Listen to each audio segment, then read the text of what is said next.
Life can change in an instant. For many wheelchair users, the struggle to push forward is a daily challenge. After years of development and countless prototypes, we created Rib Grips, the revolutionary wheelchair hand rim covers with built-in ribs for ultimate grip and comfort. No more slick surfaces, no more heat burns, just pure, reliable grip.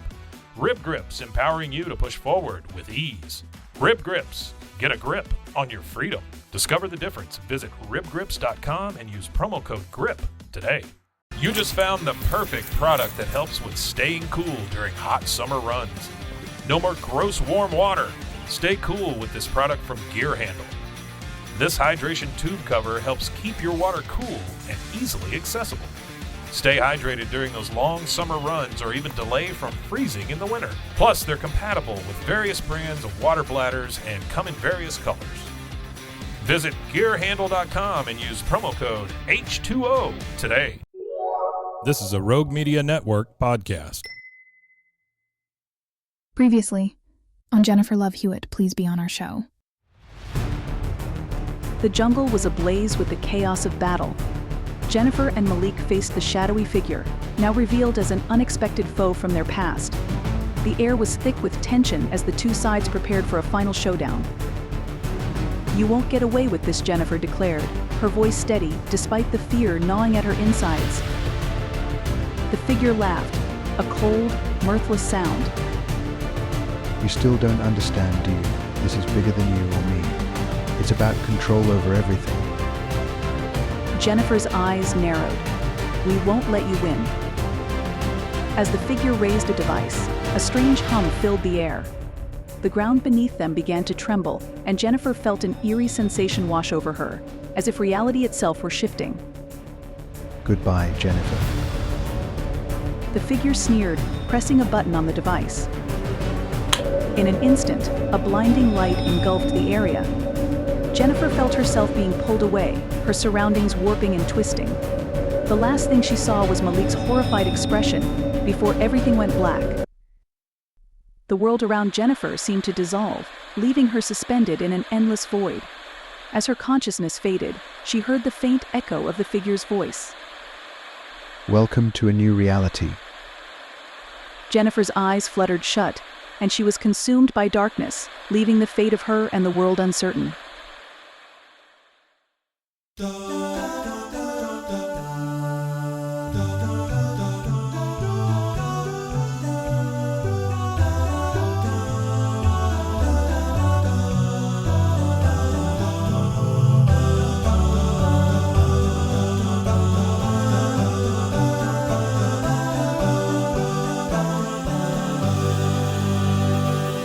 Chapter 1. A Day Like Any Other. The sun streamed through the windows of Jennifer Love Hewitt's cozy kitchen, casting warm patches of light on the hardwood floor. It was a quiet Saturday morning, and the house was unusually still. Her husband, Brian, had taken the kids to visit his mother in the hills for the weekend, leaving Jennifer to enjoy some much-needed alone time. She had planned a relaxing few days, catching up on old movies, maybe trying out some new recipes, and indulging in a bit of self-care. The house was spotless, thanks to her careful tidying earlier in the week, and the pantry was stocked with her favorite snacks. As the day stretched into afternoon, Jennifer found herself lounging on the couch, watching an old Audrey Hepburn movie.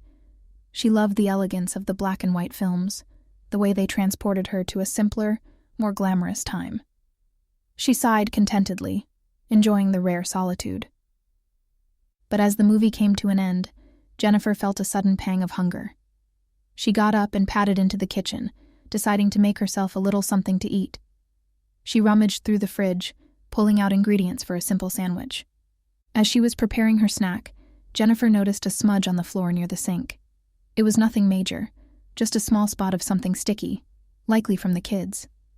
Normally, she would have left it until later, but something about it bothered her.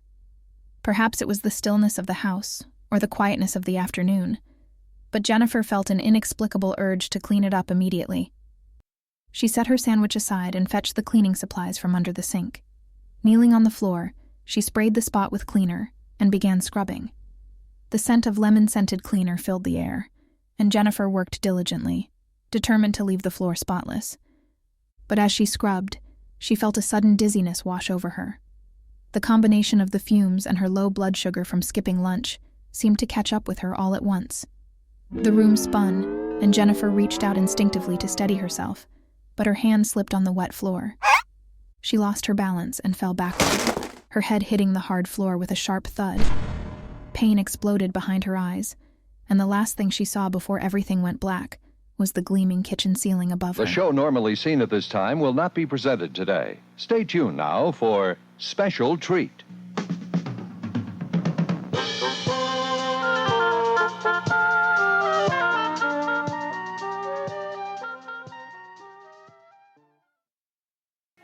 The spaceship Honeycomb. Big clock people, we have a cereal bigger than yours. Just a minute. This is our cereal. And this is Honeycomb. Honeycomb is baby. And post-honeycomb cereal is part of a nutritious breakfast. In the last 3 years, millions of people changed from Scope to Listermint when we told them Listermint was better. Now more will have reason to change from Scope to new improved Listermint. It's even better than better. Clinical tests prove no leading mint mouthwash works better, keeps breath fresher longer, and it still tastes as good as it works. That's why we changed. New improved Listermint tastes as good as it works, and now it works even better. Chapter 2. The Dream. Jennifer's mind drifted through a fog of confusion and strange visions.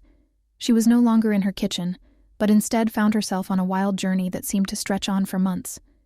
In this strange, dreamlike world, Jennifer was caught up in a whirlwind of danger, adventure, and intrigue.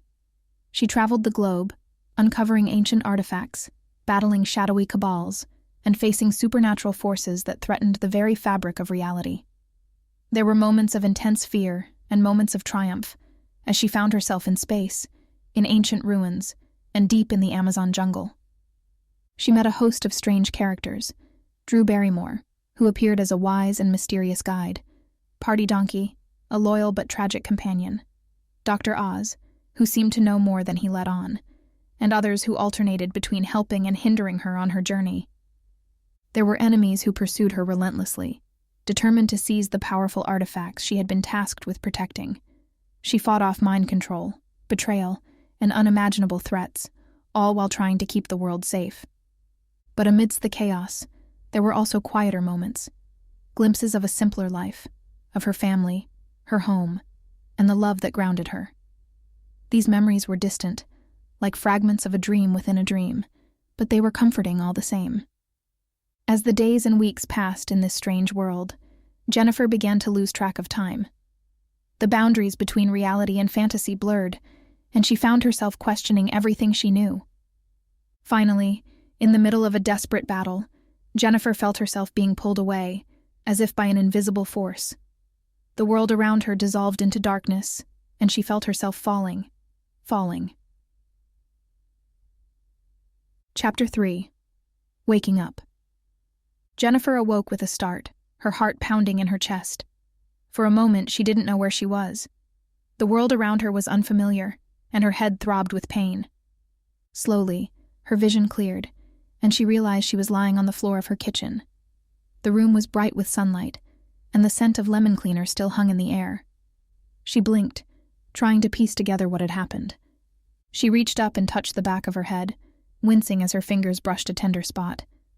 She had fallen, that much was clear, but everything else was a hazy blur. Jennifer sat up slowly, feeling lightheaded and disoriented. She looked around the kitchen, trying to ground herself in reality. The counter was just as she had left it, with the ingredients for her sandwich still spread out. The smudge on the floor had been cleaned away, leaving the surface spotless. But as Jennifer tried to stand, her legs wobbled beneath her, and she had to lean against the counter for support. Her head was spinning, and she felt a wave of nausea wash over her.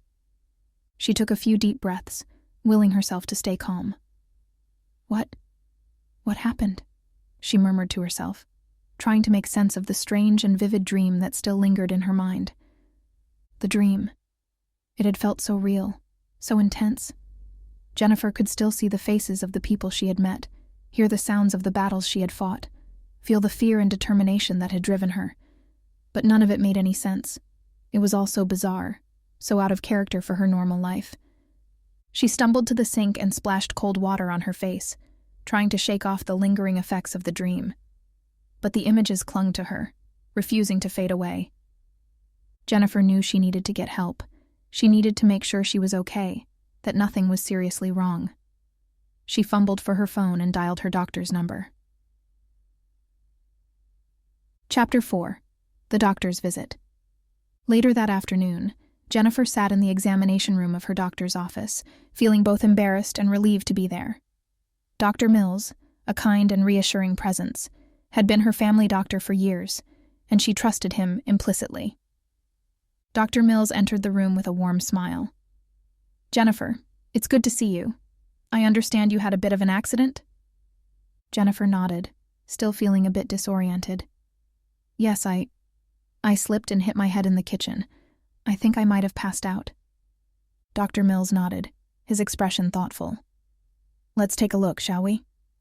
He conducted a thorough examination, checking her vital signs, testing her reflexes, and gently examining the bump on the back of her head. Jennifer winced as he prodded the tender spot, but she tried to stay still. "How have you been feeling since the fall?" Dr. Mills asked, his tone gentle. Jennifer hesitated, unsure of how to explain the strange dream. "Well, I've been feeling a little out of it. Disoriented, I guess. And I had this really intense dream. It felt so real." Dr. Mills looked at her with a reassuring smile. It's not uncommon to have vivid dreams after a head injury, especially if there were any fumes involved. The combination of the fall and the cleaning product fumes could easily have caused that. Jennifer nodded, though she still felt unsettled. It all seemed so real. Dr. Mills patted her hand kindly. "I'm sure it did, but you're here now, and everything looks good. No signs of a concussion, and your vitals are strong. I'd recommend you take it easy for the next few days. Get some rest, stay hydrated, and avoid any strenuous activity." Jennifer smiled gratefully. "Thank you, Dr. Mills. I'll do that." Dr. Mills nodded. "And if you start to feel any new symptoms, headaches, dizziness, anything like that, don't hesitate to call me." "I will," Jennifer promised. As she left the doctor's office and drove home, Jennifer tried to push the strange dream out of her mind. It was just a hallucination, she told herself. Nothing more. But as she pulled into her driveway and stepped into the quiet house, a lingering sense of unease remained. Chapter 5. A Quiet Evening. The rest of the day passed in a blur of normalcy.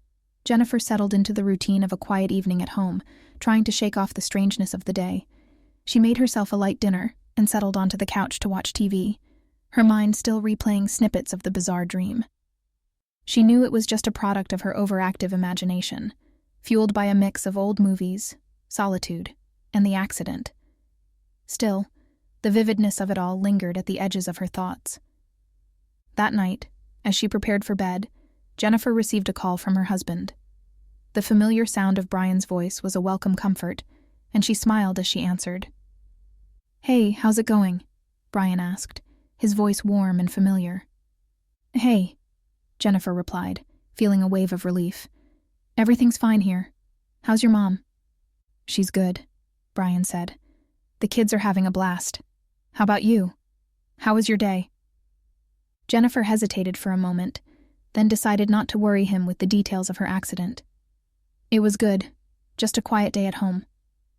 They chatted for a while longer, catching up on the day's events. Jennifer listened to her children's excited voices in the background, feeling a pang of longing to have them home.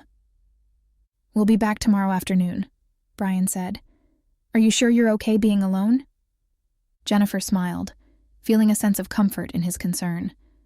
"I'm fine, really. I've just been relaxing, watching some old movies. I'm looking forward to doing some gardening tomorrow." "Sounds like a plan," Brian said. "Get some rest, okay? We'll see you soon." "I will," Jennifer promised. "Good night, Brian. I love you." "Love you too," Brian replied. "Sleep well." After hanging up, Jennifer felt a sense of calm wash over her. She brushed her teeth, changed into her pajamas, and slipped into bed, eager to leave the strange events of the day behind her. As she drifted off to sleep, she thought about the peaceful day ahead. She planned to spend the morning in the garden, tending to her flowers and enjoying the sunshine. It would be the perfect way to reset after the unsettling experience. Chapter 6. The Phone Call. Jennifer slept soundly that night, her dreams free of the strange adventures that had haunted her earlier. But as the clock struck 3:01 a.m., she was startled awake by the sharp, insistent ringing of her phone. Disoriented and groggy, Jennifer fumbled for the phone on her nightstand. The screen glowed in the darkness, displaying a strange message. Government number. Jennifer's heart skipped a beat. What could this be? Why would a government number be calling her in the middle of the night? She hesitated for a moment, unsure whether to answer. But curiosity and concern got the better of her, and she swiped to accept the call. Hello? Jennifer's voice was shaky, her nerves on edge. For a moment, there was nothing but silence on the other end of the line. Then, through the crackling static, she heard strange, distorted sounds. Banging, clanging, the eerie echo of a ship's horn, and faintly, the voice of a child. Jennifer's heart pounded in her chest as she strained to make out the words. The voice was faint, almost drowned out by the other noises, but she could just make out a few words. Jennifer, we need your help. None of it was a dream. Jennifer's breath caught in her throat. What? Who is this? But the line went dead, leaving Jennifer alone in the dark with her thoughts racing. She stared at the phone in her hand, the eerie silence of the night pressing in around her. None of it was a dream. A chill ran down Jennifer's spine as she tried to make sense of what had just happened. Was this real? Was she still dreaming? The words echoed in her mind, filling her with a deep sense of unease. She knew she wouldn't be able to go back to sleep. Not after that. She sat up in bed, her heart racing as she tried to piece together what was happening. Had everything she experienced in those strange dreams been real? Had it all somehow been connected to this phone call? The thought was impossible. Absurd even. But Jennifer couldn't shake the feeling that something was terribly wrong. She got out of bed and paced the room, trying to calm her racing thoughts. But the more she thought about it, the more the pieces of the puzzle seemed to fit together. Jennifer glanced at the clock. It was now 3:15 a.m., and the house was eerily quiet. The shadows seemed to close in around her, making her feel isolated and vulnerable. She knew she needed to do something, to find answers. But where could she start? Who could she turn to? And what did it all mean? Jennifer looked down at her phone, still in her hand, and saw that the call had been marked as unknown in her call history. No trace of the government number remained. A sense of dread settled over Jennifer as she realized that whatever had just happened, it wasn't over. Not by a long shot. She was in over her head, and the stakes were higher than she could have ever imagined. The events of the past 6 to 8 months hadn't been a dream. They were real, and she was still caught in the middle of something far beyond her understanding. Jennifer took a deep breath, steeling herself for whatever was to come. She didn't know what the future held, but she knew one thing for sure. She couldn't ignore the call for help. Not now, not ever. To be continued.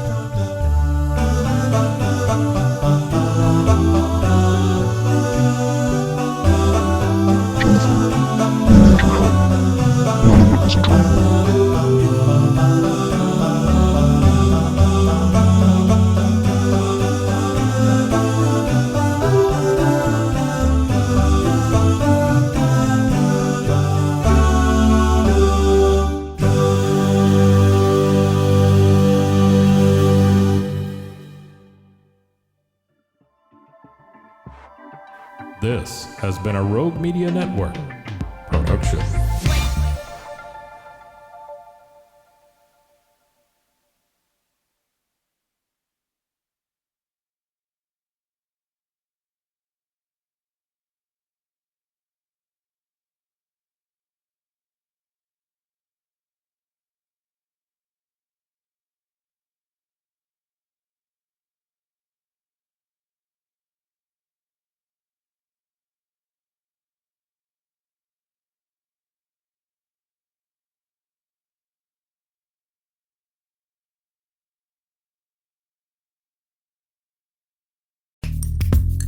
Are you a podcaster? Let's talk podcast hosting. Are you tired of your current podcast host? Need real support in a community that gets it? At Rogue Media Network, we offer top-tier podcast hosting services to help you thrive. From hosting and distribution to dedicated support, we've got you covered. Starting as low as $25 a month. Join our community of passionate podcasters today. Contact us at hello@roguemedianetwork.com.